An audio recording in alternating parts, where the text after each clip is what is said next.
අද වීඩියෝ එකෙන් මම කතා කරන්නේ WooCommerce ගැන. මම WooCommerce වලට අදාළව වීඩියෝ කිහිපයක් අරගෙන එනවා. ඉතින් මේ වීඩියෝ ටික බලලා ඉවර වෙද්දී ඔයාලට WooCommerce ගැන හොඳ අවබෝධයක් ලබා ගන්න පුළුවන් වෙයි. WooCommerce කියන්නේ WordPress වලට e-commerce functionality එක ලබා දෙන plugin එකක්. ඒ කියන්නේ ඔයගේ WordPress website එකක් තියෙනවා නම් ඔයාලට පුළුවන් මේ WooCommerce plugin එක පාවිච්චි කරලා ඒක e-commerce store එකක් බවට පත් කරන්න. එහෙම නැත්නම් අන්තර්ජාලයෙන් බහඬ විකුණන website එකක් බවට පත් කරන්න. ඒ වගේම තමයි WooCommerce එක පිටිපස්සේ ඉන්නෙත් WordPress එකේ ටීම් එකමයි. ඒ වගේම WooCommerce කියලා කියන්නේ ගොඩක් ජනප්‍රිය platform එකක් e-commerce පැත්තෙන් අරගත්තොත් එහෙම. මම ඔයාලට පෙන්නන්නම් ජනප්‍රිය WooCommerce වලින් හදලා තියෙන web stores කිහිපයක්. අපි මුලින්ම බැලුවොත් එහෙම ඔයාලට පේනවා මෙන්න මේ සිංග ඕස්ට්‍රේලියා වෙබ්සයිට් එක. මේක e-commerce වෙබ්සයිට් එකක් සිංග එකේ ඕස්ට්‍රේලියාවේ. අපි බැලුවොත් එහෙම යාළගේ මේ වෙබ්සයිට් එක හදලා තියෙනෙත් WooCommerce පාවිච්චි කරලා. ඉතින් අපි දන්නවා සිංග කියන්නේ ගොඩක් ලොකු බ්‍රෑන්ඩ් එකක්. එයාලත් WooCommerce පාවිච්චි කරනවා. ඊළඟට මම ඔයාලට පෙන්නොත් එහෙම නිව්සීලන්ත රග්බි ටීම් එකේ ඔෆිෂියල් ස්ටෝර් එකක් හදලා තියෙන්නේ WooCommerce පාවිච්චි කරලා. ඉතින් මේ වගේ ගොඩක් ලොකු ස්ටෝර්ස් හදලා තියෙනවා. මම ලංකාවේ වෙබ්සයිට් එකකුත් පෙන්නොත් එහෙම මෙන්න මේ Genius Mobile කියන වෙබ්සයිට් එක හදලා තියෙන්නේ WooCommerce පාවිච්චි කරලා. මේ WooCommerce plugin එක free ඕනම කෙනෙක්ට WordPress website එකට install කරලා පාවිච්චි කරන්න පුළුවන්. දැන් මම කියන්නම් WooCommerce වලින් අපිට කරගන්න පුළුවන් දේවල් මොනවද කියලා. ප්‍රධාන වශයෙන්ම අපිට පුළුවන් බහඬ sell කරන්න WooCommerce එක පාවිච්චි කරලා ඕනම බහඬ sell කරන්න පුළුවන්. අනිත් එක තමයි අපිට downloadable products sell කරන්න පුළුවන්. උදාහරණයක් හැටියට e-book එකක්. එහෙම නැත්නම් ඔයාලට මොන හරි audio clip එකක් නැත්නම් videos මේ වගේ දේවල් sell කරන්න ඕන නම් ඔයාලට ඒකටත් පාවිච්චි කරන්න පුළුවන් WooCommerce platform එක. ඉතින් මම මේ එක විදිහේ products වර්ග කොහොමද WooCommerce එකට add කරලා sell කරන්න කියලා ඉස්සරහ වීඩියෝ වලදී ඔයාලට පෙන්නන්නම්. තවත් දෙයක් තමයි අපිට WooCommerce වලින් කරන්න පුළුවන්. අපිට පුළුවන් affiliate store එකක් create කරන්න. උදාහරණයක් හැටියට අපි දන්නවා අපේ බහඬක් තියෙනවා නම් ඒකේ buy button එකක් තියෙනවා. ඒ buy button එක උඩ click කරුවහම අපිට පුළුවන් ඒ බහඬේ මිලදී අරගන්න. ඒ වෙනුවට අපි අපේ store එකට add කරන්න පුළුවන් affiliate link එකක්. ඔයාලා affiliate marketing ගැන දන්නවනේ. එතකොට කවුරු හරි ඇවිල්ලා අපේ store එකේ buy button එක උඩ click කරාම එයාව අරගෙන යනවා අපේ අදාළ affiliate website එකට. එතකොට එයාට පුළුවන් මිලදී අරගන්න ඒ product එක. ඊට අමතරව අපිට පුළුවන් memberships වලට පාවිච්චි කරන්න WooCommerce plugin එක. WooCommerce එකේම plugin එකක් තියෙනවා pro plugin එකක් WooCommerce memberships කියලා. ඉතින් ඒක අරගත්තොත් අපිට memberships වලටත් WooCommerce එක පාවිච්චි කරන්න පුළුවන්. WooCommerce main plugin එක free. ඒ වගේම යාළගේ තව ගොඩක් free සහ paid plugins තියෙනවා WooCommerce එකත් එක්ක වැඩ කරන WooCommerce එකේ functionality එක වැඩ කරන. ඊළඟට මම කියන්නේ මම කැමතිම දෙයක් WooCommerce වලින් විශේෂයෙන්ම ලංකාව වගේ රටවල් වලට තියෙනවා. අපි දන්නවා ගොඩක් payment gateways ලංකාවට support කරන්නේ නැහැ. ඒ කියන්නේ Stripe, PayPal මේ වගේ payment gateways. ලංකාවේ ඇතුලේ තියෙන payment gateways කිහිපයක් තියෙනවා. Pay here, Direct Pay මේ වගේ. නමුත් තියෙන ප්‍රශ්නේ තමයි අපේ තියෙන මේ payment gateways ගොඩක් plugins එක්ක වැඩ කරන්නේ නැහැ. උදාහරණ හැටියට LearnDash මේ වගේ plugin එකක වැඩ කරන්නේ. LearnDash කියන්නේ courses sell කරන්න පුළුවන් website එකක්. නමුත් අපේ තියෙන payment gateways වැඩ කරන්නේ නැහැ. මේ වෙලාවට අපිට WooCommerce පාවිච්චි කරන්න පුළුවන් payment gateway එකක් හැටියට. ඉතින් මේක ගොඩක් ලොකු දෙයක්. අපිට පුළුවන් අපේ තියෙන Pay here payment gateway එක WooCommerce එකත් එක්ක connect කරලා ඒ හරහා අපේ courses sell කරන LearnDash වගේ plugin එකක් හරහා. ඉතින් මම කිව්වේ LearnDash උදාහරණ හැටියට මේ වගේ ගොඩක් services plugins එක්ක අපිට WooCommerce use කරන්න පුළුවන් payment gateway එකක් හැටියට. මොකද WooCommerce එකට හැම payment gateway එකක්ම support කරනවා. දැන් මම හිතනවා විශේෂයෙන්ම අලුත්ම අයට WooCommerce ගැන පොඩි අවබෝධයක් ලැබෙන්නේ නැති කියලා මට පොඩ්ඩක් තේරුම් කරලා දෙන්න ඕන උනේ වලට මේ WooCommerce කියන්නේ මොකක්ද කියලා සහ WooCommerce එකෙන් අපිට අරගන්න පුළුවන් ප්‍රයෝජන මොනවද කියලා. අපි දැන් බලමු WooCommerce website එක හදනවා නම් අපිට අවශ්‍ය වෙන දේවල් මොනවද කියලා. පළවෙනි දේ තමයි අපිට WordPress website එකක් තියෙන්න ඕනේ. මම මුලදීත් කිව්වා වගේ WordPress වලට එන plugin එකක් තමයි මේ WooCommerce කියලා කියන්නේ. එතකොට අපිට WordPress plugin එකක් WordPress website එකක් අනිවාර්යයෙන්ම අවශ්‍ය වෙනවා. ඉතින් WordPress website එකක් කියන්නේ මොකක්ද කියලා ඔයාලට හරියට idea එකක් නැත්නම් ඔයා WordPress වලට අලුත් නම් මෙන්න මේ වීඩියෝ එක බලන්න. මේ වීඩියෝ එකේ මම ඔයාලට WordPress කියන්නේ මොකක්ද කියලා සරලව පෙන්නලා දීලා තියෙනවා. ඒ වගේම තමයි WooCommerce website එක හදන hosting එකක් තෝරගද්දී හොඳ hosting package එකක් තෝරගන්න. මොකද සාමාන්‍ය website එකට වඩා WooCommerce website එකක් එහෙම නැත්නම් e-commerce website එකකට ටිකක් හොඳ performance තියෙන hosting package එකක් ඕනේ. මොකද අපි දන්නවා ගොඩක් ප්‍රොඩක්ට්ස් ඇඩ් වෙනවා. ඒ වගේම එක වෙලාවේ යූසර්ස්ලාත් කිහිප දෙනෙක් වගේ වෙබ්සයිට් එකේ ප්‍රොඩක්ට්ස් බලනවා, ඕඩර් කරනවා වගේ දේවල් තියෙන්න පුළුවන්. ඉතින් මම රෙකමන්ඩ් කරන හොස්ටින් පැකේජස් මම දාලා තියෙනවා හොස්ටින් කම්පැනිස් සහ පැකේජස්. ඔයාලා WPSinhala වෙබ්සයිට් එකට ගියොත් බලා ගන්න පුළුවන් මේ මොනවද කියලා.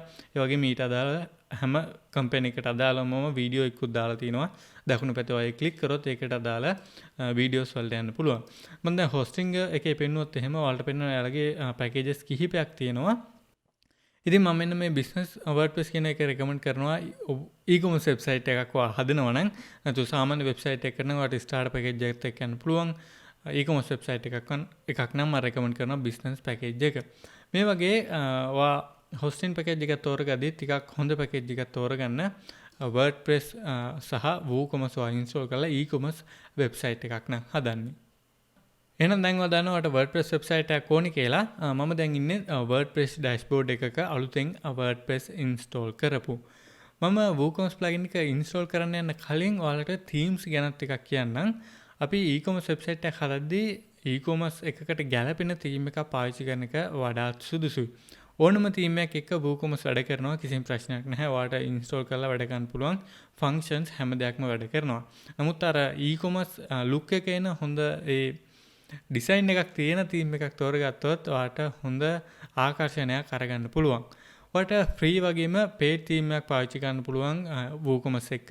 මම පෙන්නුත් එහෙම paid plugins කිහිපයක් WooCommerce වලට ගැලපෙන. ඔයාලට WPSinhala වෙබ්සයිට් එකේ themes and plugins කියන section එකට අවිලත් බලා ගන්න පුළුවන්. මම ගියොත් එහෙම Existo එහෙම නැත්නම් Mart Fury මේ වගේ ගොඩක් themes තියෙනවා. ගොඩක් වෙලාවට මේවා තියෙන්නේ theme forest එකේ මේ වගේ e-commerce themes ඔයාලට පේනවා.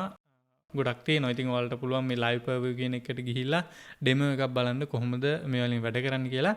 මම මේ Existo ගැන tutorial එකකුත් කරලා තියෙනවා. මම ඒකේ link එකක් දාන්නම් description එකේ. ඉතින් ඒ වගේ ගොඩක් ලොකු දේවල් වලට අවශ්‍ය නැත්නම් ඔයාලට සාමාන්‍ය හොඳ e-commerce වෙබ්සයිට් එකක් හදාගන්න පුළුවන් free themes පාවිච්චි කරලා.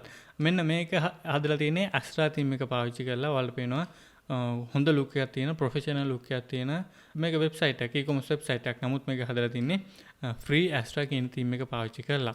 මම ඔයාලට තව උදාහරණයක් පෙන්නොත් එහෙම මෙන්න මේ වෙබ්සයිට් එකත් හදලා තින්නේ Astra කියන free theme එක පාවිච්චි කරලා. මම තව Cadence එකකිනුත් පෙන්නන්නම්. මේක හදලා තින්නේ Cadence කියන theme එක පාවිච්චි කරලා. ඒ වගේම තමයි මම මේ වීඩියෝ සීරීස් එකේදී Cadence theme එක තමයි උදාහරණයක් හැටියට අරගන්නේ අපේ WooCommerce tutorial එක ඔයාලට පෙන්නන්න. ඉතින් මම මගේ WordPress dashboard එකේ ඉන්නේ. මම දැන් ඔයාලට පෙන්නන්නම් කොහොමද WooCommerce plugin එක install කරගන්න කියලා පෙන්නන්න දෙයක් නැහැ. ඔයාලා හැමෝම වගේ දන්නවා. කරන් තියෙන ඔයාලට plugins වලට ගිහිල්ලා popular එකට යන්න. එහෙම නැත්නම් WooCommerce කියලා search කරන්න. ඔයාලට පේනවා මම popular එකට ගියාම උඩින්ම පෙන්නනවා 5 million plus active installation තියෙන අපේ WooCommerce plugin එක. WooCommerce plugin එක activate කරාම මේ විදිහට අපිව setup එකකට අරගෙන එනවා. ඉතින් මෙතනට ඔයාලට ඉන්න වගේ address එක දෙන්න පළවෙනි setup එකේදී. මේ address එක එහෙම කාටවත් customers ලාට එහෙම පෙන්නන්නේ නැහැ. මේක මෙයාලා ඉල්ලන්නේ currency එක වගේ දේවල් configure කරගන්න. ඊට පස්සේ continue දෙන්න මේක no thanks දෙන්න. යාලා අහන්නේ අපෙන් data collect කරගන්න. ඊළඟට අහනවා මොන වගේ products sell කරන්න කියලා. ඉතින් ඔයාලට මේකත් ටික් කරලා දාන්න පුළුවන්. මේවා ඇත්ත දේවල් දෙන්න ඕනේ නැහැ. මෙයා නිකන් survey එකකට වගේ තමයි අහන්නේ. මෙතනදී යාලා අහනවා මොනවාද sell කරන products කියලා. ඔයාලා downloadable products sell කරනවා නම් මේකත් click කරන්න. ඉතින් මට ඕනේ උදාහරණයකට physical products ගැන විතරක් ඔයාලට පෙන්වන්න. නෑ මම downloads එකක් දාන්න. ඊට පස්සේ continue කියන එක දෙන්න. ඊළඟට මේ අහන දේවල් වලටත් ඔයා දෙන්න එච්චරම ඔයා හිතන්න අවශ්‍ය වෙන්නේ නැහැ. මේ අනිත් තියෙන හැම එකක්ම ඔෆ් කරලා දාන්න. යාලා මේ අනිකුත් plugins උත් install කරන්නද කියලා අහන්නේ. මෙතනදී අදාළ වෙන theme එකක් install කරන්නද කියලා එයාලා අහනවා. ඉතින් අපිට ඕනේ අපේ අදාළ තියෙන Cadence theme එකත් එක්ක යන මේ tutorial එකේදී මම ඒකින්ද Cadence දෙනවා. මෙතනත් no thanks කියලා දෙන්න. මේ විදිහට තමයි WooCommerce plugin එක install කරගන්නේ. මම මේ වීඩියෝ එක අවසන් කරන්න කලින් තව දෙයක් කියන්නම්. ඒකට මම එනවා pages all pages වලට. ආවම අපිට බලා ගන්න පුළුවන් pages කිහිපයක් automaticallyම create වෙලා තියෙනවා. මම මේ WooCommerce එක install කරන්න කලින් මෙතන එක page එකක්වත් තිබුණ නැහැ. ඔයාලට මතක ඇති අපි අලුතෙන්ම WordPress installation එක තමයි මේ වැඩේ කරන්න පටන් ගත්තේ. ඉතින් cart page, checkout page, my account සහ shop page කියලා shop pages කිහිපයක් create වෙලා තියෙනවා. shop page එක කියලා කියන්නේ අපේ තියෙන හැම product එකක්ම display වෙන තැන. මම උදාහරණ හැටියට පෙන්නුවොත් එහෙම මම කලින් ඔයාලට website එක පෙන්නුවේ මෙන්න මේක. මෙතන මෙන්න මේ all products කියලා page එකක් තියෙන්නේ. මෙන්න මේ page එක තමයි shop page එක. මේ page එකේදී අපේ වෙබ්සයිට් එකේ තියෙන හැම ප්‍රොඩක්ට් එකක්ම පෙන්නනවා. කස්ටමර්ට පුළුවන් ඔක්කොම ප්‍රොඩක්ට්ස් ටික මෙතනින් view කරලා බලන්න. ඊළඟට මම එනවා my account කියන page එකට. my account page එකත් automatically create වෙනවා. my account page එකේ තමයි customer කෙනෙක් order එකක් කරුවාම අපිට පුළුවන් back end එකෙන් දෙන්න customer ට එයාගේම account එක create කරගන්න පුළුවන්ද බැරිද කියලා අපිට තීරණය කරන්න පුළුවන්. අපි තීරණය කරොත් එහෙම එයාට පුළුවන් කියලා මේ විදිහට එයාට dashboard එකක් හම්බ වෙනවා. ඉතින් එයාගේ dashboard එකේ එයාට බලා ගන්න පුළුවන් එයා අපේ website එකේ කරලා තියෙන orders මොනවද? එතකොට එයාගේ address එකක් තියෙනවා නම් ඒවා account details මේ වගේ විස්තර එයාගේ account එකේ dashboard එකේ බලා ගන්න පුළුවන්. ගොඩක් දෙනෙක් මම අහනවා කොහොමද මේ විදිහට my account page එක හදාගන්නේ? ඒ කියන්නේ වෙන කෙනෙක්ට sign up වෙන page එකක් හදාගන්නේ කියලා. ඔයා WooCommerce පාවිච්චි කරනවා නම් ඔයා WooCommerce install කරද්දිම my account page එක create වෙනවා. ඉතින් customer-ට ඔයාගේ account එකට register වෙලා යාගේ orders බලා ගන්න ඇතුළු දේවල් කරගන්න පුළුවන්. ඊළඟට මම checkout එකට આવොත් එහෙම checkout page එකත් අපේ WooCommerce එක වැඩ කරන්න අවශ්‍ය වෙන page එකක්. මම උදාහරණකින් පෙන්නුවොත් එහෙම මම මේ product එකට ඇවිල්ලා add to cart කියන එකට click කරනවා. click කළා මම view cart දුන්නාම cart page එක open වෙනවා. මම ඒකත් පෙන්නන්නම්. මෙන්න මෙතන තියෙනවා cart කියලා page එකක්. මේ page එක තමයි මෙන්න මේක. ඊට පස්සේ proceed to checkout දුන්නාම තව page එකකට අරන් එනවා. ඒක තමයි checkout page එක. මෙතන තමයි customer යාගේ address එක දීලා අදාළ payment method එකට click කරලා order එක place කරන්න. ඉතින් ඒ page එක තමයි checkout page එක. ඉතින් මෙන්න මේ pages ඔයා WooCommerce install කරද්දී automaticallyම create වෙනවා. මම හිතනවා දැන් ඔයාලට WooCommerce ගැන idea එකක් ලැබෙන්නේ නැති කියලා. මම ඊළඟට මේ series එකේ කියන වීඩියෝ එකෙන් ඔයාලට පෙන්නනවා අර මම මුලදී කිව්ව physical products, downloadable products, affiliate products වගේ වෙන වෙනම product types කොහොමද WooCommerce site එකට add කරන්න කියලා.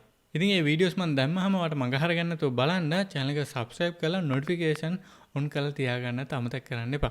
ඒ වගේම ඔයාලට මේ වීඩියෝ එකත් උදව් වුණා නම් දැන් මම වීඩියෝ එක like එකක් දාන්න. ඒ වගේම මේවල ඔයාලට අපහැදිලි මොනවා හරි තියෙනවා නම් අනිවාර්යෙන් පහලින් comment එකක් දාන්න. එතකොට අපිට ඒව ගැනත් කතා කරන්න පුළුවන්. එහෙනම් අපි ඊළඟ වීඩියෝ එකකින් හම්බෙමු. ගිහිල්ලා එන්න හැමෝටම හැමදාම වගේ ජය වේවා.